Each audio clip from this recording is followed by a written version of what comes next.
dobrodošli. Ovaj video nema veze s poezijom, već s mojom prvom ljubavi teologijom.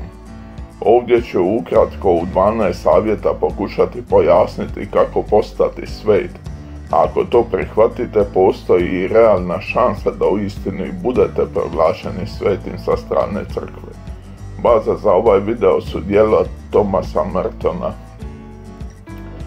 Započet ćemo kratkim ulovkom iz knjige Thomasa Mertona Gora sa 7 krugova, gdje se Merton prisjeća svog razgovora s prijateljem Bobom Laksom. Dok su jedne proljetne večeri šetali njujorškom 5. avenijom, Bob Laks iznenada ga upita: "Što ti uopće želiš biti?" Merton odgovori: "Ne znam, valjda dobar katolik." Laks će na to: "Kako to misliš dobar katolik? Ti zapravo želiš reći da bih htio postati svetac?" A Merton će: "Ja ne mogu biti svet, ja ne mogu biti svet." Bob Laks zaključi: "Jedino što je potrebno kako bi netko postao svet jest da to želi. Zar ne vjeruješ da će Bog napraviti od tebe ono za što te stvorio samo ako mu ti to dopustiš? Sve što ti trebaš učiniti jest da to želiš." Svecem se ne rađa, svecem se postaje. I sve što se od nas traži jest temeljna želja da to i ostvarimo. Ako želimo postati sveti, tada ćemo i raditi na tome. Svaki je kršćanin, a na koncu i svaki čovjek je pozvan na posvećenje. No za svećenike, redovnike, redovnice, svetost nije nešto što se traži kao konačan cilj. Svetost je njihovo zanimanje. Pod brojem 1, lakše postaju svecima osobe posvećena života, ali to nije razlog da se ne trudiš. Netko mora biti krepostan u braku, netko mora biti umjeren u jelu.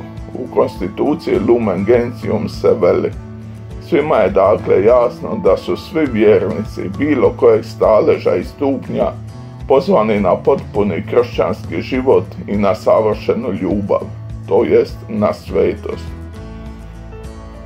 Jedan od najbitnijih segmenata svetog života je odbacivanje grijeha. Grijeh je odbijanje Božje volje i ljubavi.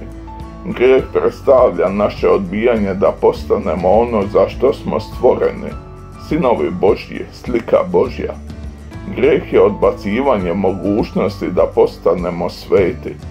Neki ovaj segment vide kao najtežu i najčešću prepreku ka svetom životu, ali ne trudeći se nikada neće ni shvatiti kako je dobro osjećaj osloboditi se grijeha i prigrliti borbu za svetost. Drugi savjet je odbaciti grijeh. Shvaćamo dakle, kako veli Papa Franjo, da vjera ne prebiva u tami, da je ona svjetlo koje prosvjetljuje naše tmine. Mi bismo trebali biti svjetlo svijeta. Trebali bismo biti i svjetlo samima sebi kao i onima oko nas. To bi mogao biti razlog zašto je svijet još uvijek u tami. Zasigurno ste se dosad već upitali, zar bi mi stvarno trebali biti sveci? Je li tako nešto uopće moguće? Iskreno rečeno, mnogi laici, čak i mnogi dobri redovnici zapravo ne vjeruju da mogu postati sveci. Vi ste svjetlo svijeta. Ne može se sakriti grad što leži na gori, niti se užiže svjetli kada se stavi pod sud, nego na svježnjak, da svijetli svima u kući.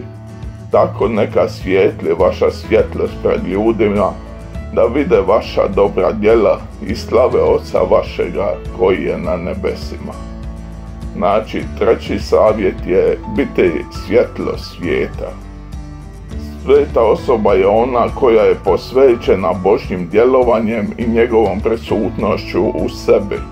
Ona je sveta zato što je tako duboko uronjena u život, vjeru i milosrđe Svete crkve, koja manifestira svoju svetost u toj osobi i po njoj.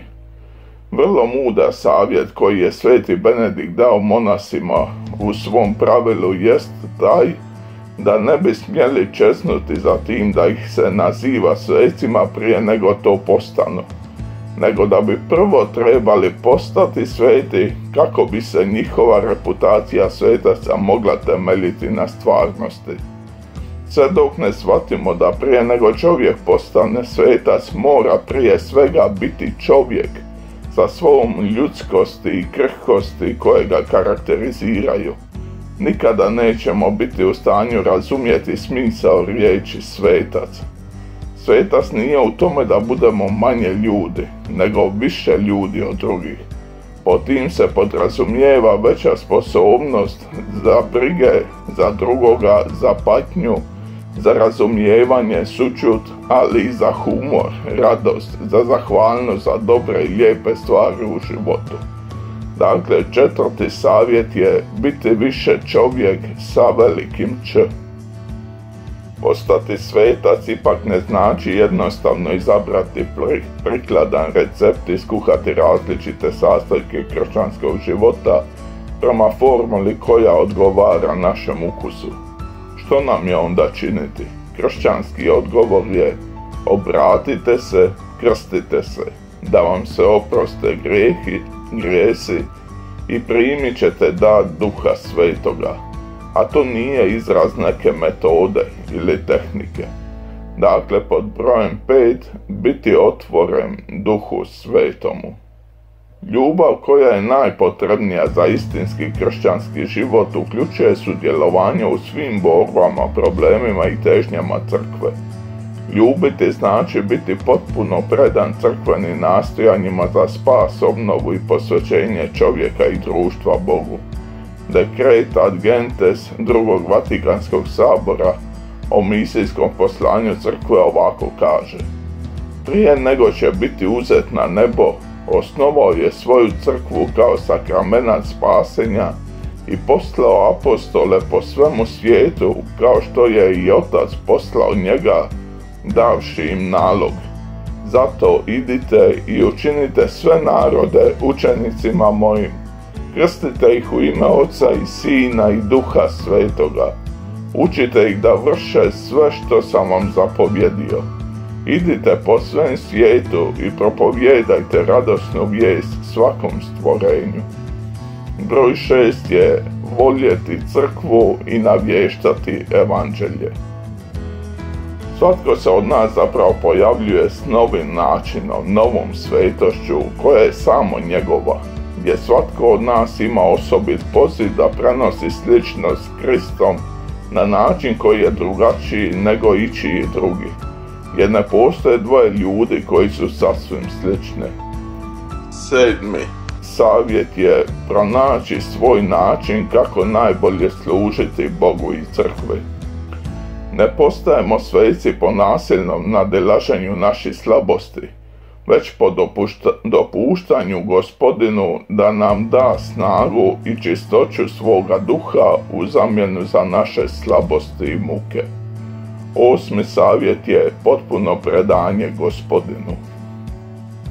Svaki je kršćanin pozvan slijediti i nasljedovati Krista onoliko savršeno koliko to životne okolnosti dopuštaju, tako će postati svet. 9. savjet je nasljedovati Krista. Što se više kršćanin odriče svoje volje kako bi vršio volju Božju, u dragovoljnom pokoravanju i bezbrižnom propuštanju, to će više biti ujedinjen s Kristom u duhu božanskog sinovstva. To će se jasnije očitovati kao sin Oca i to će biti bliže kršćanskoj savršenosti. 10. savjet je vršiti volju Božju. Kršćanska metoda nije skup sastavljen crkvenih običaja i asketskih vježbi. To je iznad svega etika spontanog milosrđa koje nalaže odnos bez predrasuda između kršćanina i njegova brata. Kršćanin je svaki čovjek na neki način brat. Jedina je asketska metoda koju nam je Krist dao u evanđelju ta da bismo svi trebali pokazati da smo njegovi prijatelji tako što ćemo biti prijatelji jedni drugima, što ćemo ljubiti čak i svoje neprijatelje.